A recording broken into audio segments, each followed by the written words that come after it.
Hey guys, Terry Shanahan from theshanahanplan.com and creator of the Paleo Transition, and today I'm going to answer a Facebook question. And this question comes from our friend Andy, and he says, I travel for my job. We're talking like interstate travel. I'm on a plane all the time. How do I stay on track, and how do I do it with flight restrictions on what I can carry on the plane?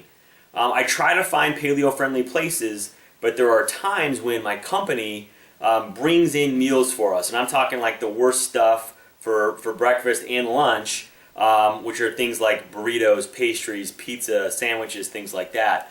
So this is a great question, and it's something that a lot of people struggle with. And I personally travel a lot, and so I feel you on this one. I know it's difficult. I know it's tough to stay on track when you travel. Here's a couple of my best tips. Number one, you got to take food with you. And so if you are preparing food anyway and you have food available at your house, take a small cooler with you. What I do personally is I have a small cooler.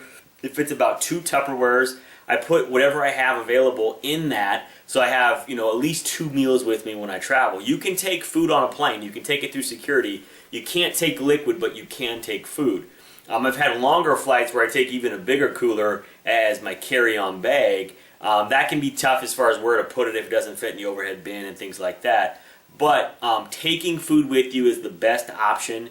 If you're not that extreme, you're going to need to at least put some stuff in your carry-on bag like jerky or nuts and seeds, little type of snacks that you can fit in there. That's number one. Number two, when you get to where you're going, what I like to do is I always look for a place like Whole Foods or a similar type place where you can get food that's already made at the deli, at the hot bar, things like that. So what I'll do is I'll make sure, if I'm getting a rental car, I'll MapQuest, where's Whole Foods? I'll go there, I'll get some meals, and I'll put them back in my cooler because I ate the other ones already. So I'll have food with me that I can control for most of the time. Now I understand that there's going to be times when you can't do that, and you're going to maybe have like the next day where you got to do something. And I always try to stay at hotels that have a refrigerator in the room. A lot of them do now, so you can put that food that you picked up at Whole Foods or that was in your cooler, you can put it in there and you're good maybe for another day or two.